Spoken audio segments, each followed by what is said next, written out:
Hi, I'm Zev, and this is the second episode of the Father and Son Finances podcast. This episode is all about get rich quick schemes. Hi, I'm Morris, Zev's father.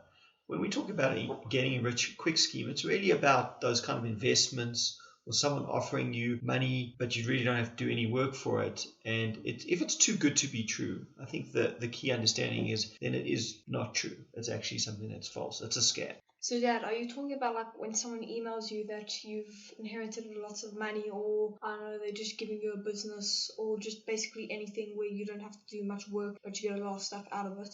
Yes, I think that is one type of scam. So you often get these kind of scams that seem a bit like I never entered into that lotto, or I'm not really related to that person, and suddenly you want to give me money. Just give me your bank details or pay me a small amount of money, and I will then give you billions and billions. Now, obviously, people do fall for that, but I think there are also other types of get rich quick type schemes that seem like honest investments, but actually are either very risky type of investments where the person isn't really looking to make you money but are looking to earn lots of fees, or things that are maybe more less obvious but are actually very much a scam. So I think the first example would be what is called a Ponzi scheme or a pyramid scheme. So these kind of schemes were often named after person Ponzi. What they would do is I would pay you.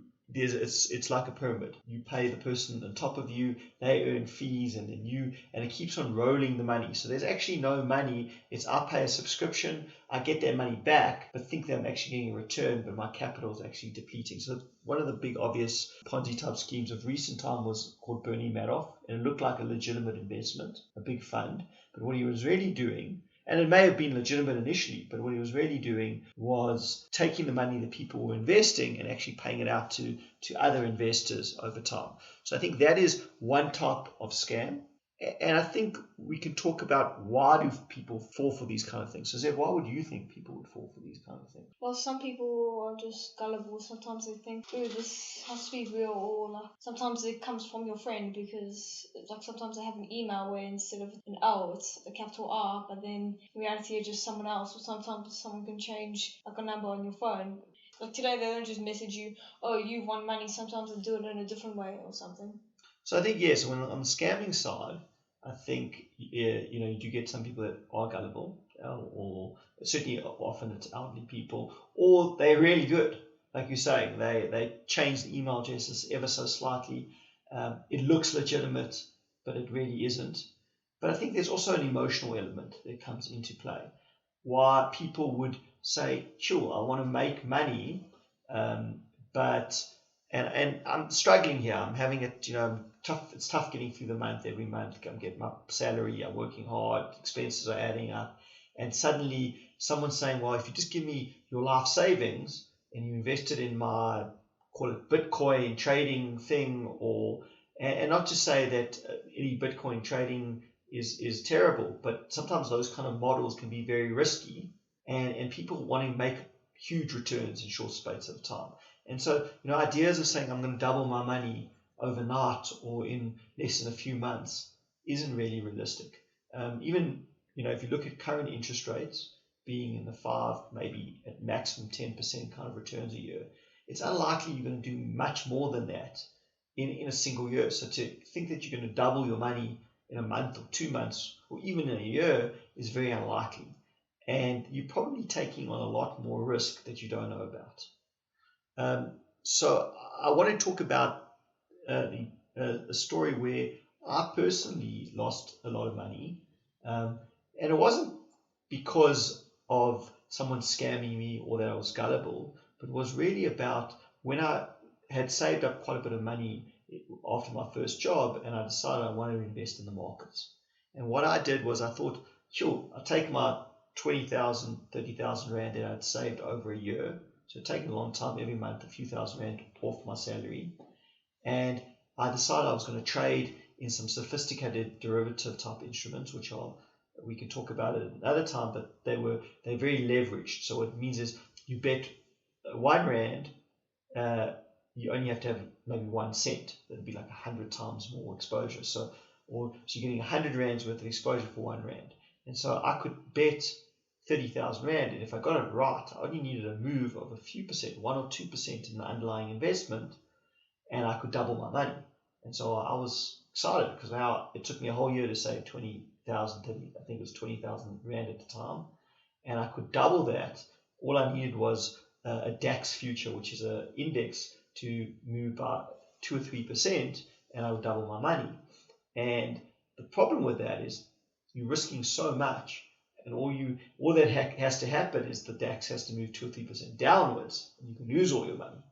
And that's what happened. Initially, it started looking like I was making a bit of money, and then I lost all my money, and a year's worth of savings were lost in a matter of about a week. And I think it's a hard lesson to learn, and you don't really want to pay that kind of lesson with real money. So hopefully this example would save you and our listeners a lot of heartache, to say, when we're going to talk about investing, don't look for ways to get rich quickly. I think the key with investing is it's a long-term thing. Now, emotions make us want to make money quickly, and we talked about not having negative emotions with money or positive emotions, and often what happens, you have one bad experience like that and it turns people negative on money. And we shouldn't allow emotions of greed is one emotion. I'm getting greedy, I want to double my money so quickly, or fright, I'm never going to invest in the markets because I burned on one deal once upon a time many years ago.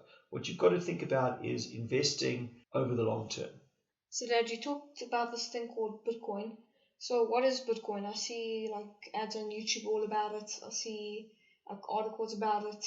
And people, they have these stories of where they bought Bitcoin when it was pretty cheap, but then they sold back when it was worth like a lot of money. And then people that like became super rich. Like, what is it? It seems a bit suspicious. So look, I think Bitcoin is a cryptocurrency. It's not a true currency of a country, but it's a more technological currency that people do use to trade in. So it's a legitimate thing. So Bitcoin itself is not something that's a scam or illegal. I think what the problem is when you see a lot of these advertisements, yes, people have made a lot of money by buying Bitcoin, and sometimes it's artificial, so they'd call it a bubble. Or alternatively, it could be that they did buy it at the right point in time, and the value of Bitcoin's gone up, and they've made a lot of money. But there's no reason to believe that you buying Bitcoin is suddenly going to repeat that. And maybe them encouraging you to trade in Bitcoin is either because they're trying to sell you a trading platform and earn fees, or they're encouraging you to trade up the currency so they can actually sell it to you and make profits off you. But Bitcoin itself is not a scam. I think what's important is to say trading in something you don't understand. So you said, I don't know what this thing is. Well, it doesn't have this simple, easily understandable intrinsic value. And there's actually a lot of questions around what is the true value of Bitcoin. And if you can't really value something, then it's very hard to understand if it's a good investment. I think one of the key decision-making processes when we're looking at something, investments, and where we're going to put our money that we save, is all about how do you value that investment. What is it? So if you're buying shares, you're actually buying a piece of a company. And then you have to be able to value what that company is worth, and will determine if you're overpaying or you're underpaying. Now, if you don't understand what you're buying, it's a very bad idea to buy it.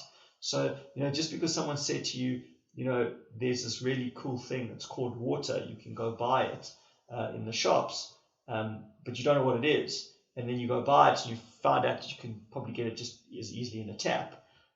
It's quite a scary thing that you can actually lose a lot of money doing stuff that you don't really understand. Now, that's the one part. The other part is the risk that you're taking. Because if let's say you can value something, or you can determine its value, what you don't want to be doing is risking more money for a very low return.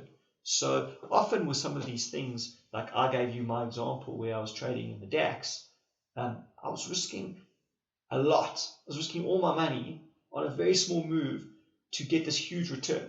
Okay, and it's a complicated instrument on an index, so it didn't really have intrinsic value, and I didn't really know what I was doing, and I couldn't really value if my investment was undervalued or overvalued, and therefore I was actually risking a lot without really knowing what I was doing. And I think that's step one. So I think first, before we have to get rich quick, we're actually going to get rich slow. I think that's the lesson of this talk is don't get scammed. We're going to take our time to make money. It's not about being wealthy overnight. It's about a consistent care for money. As I said to you, money is something that isn't good or bad, but it is something that requires a certain level of responsibility. And it's all about good choices and doing good with your money, but also to create wealth, one has to make good choices. And those choices are incremental and done over time. So just like we're learning about money incrementally, one step at a time, or just how you learn at school, you start off with very simple maths at school, 1 + 1, and then you learn multiplication. And then you can get into more complicated mathematics. Or even if you're learning to read, you learn the letters first, then you learn to put words together, then you learn sentences. It's similar with money. You've got to learn the basics, and then you can get into quite more sophisticated instruments like DAX trading and all these kind of things that I was doing when I didn't really know anything. And also, it's the same kind of thing with regard to how you look after your money. It's not about trying to sprint when you first learn to learn to walk. So it's a little bit about doing small over time, long periods of time, you will create wealth. So I would like to say, don't try to get rich quick. Because that's really the real scam. And it might be not someone scamming you, but it also might be about something where you're risking too much. So that what you're saying is that it's not just people out to get you and trying to scam you. Sometimes you're just making mistakes and you don't know what you're doing. Like the thing that you're doing is perfectly legal, no one's trying to scam you, but you're just risking way too much and it's not good. Well, exactly. I think there are times where people are trying to scam you, but most mistakes that actually made an investment is yourself actually making your own mistakes or taking on too much risk. And I think the concept of risk to return, how much you are risking to make that return, is an important message. And there's a concept called a margin of safety. So a person by the name of Benjamin Graham, which he was a disciple, he taught Warren Buffett, one of the wealthiest investors in the world. He created a concept called margin of safety. And margin of safety is really, they call it the moat, or that buffer that protects you from downside. So if you know that you're buying something that's really, really cheap, so you're paying 100 Rand for something that's worth 200 Rand, the likelihood of losing money is very low, because you're buying something worth 200 for half its value for 100 Rand. However, if you were to do the opposite, let's say you were to be paying 100 Rand for something that's worth 50 because you're hoping that it's going to 200, because it's promising you this big growth. It's promising you 50 might grow into 200.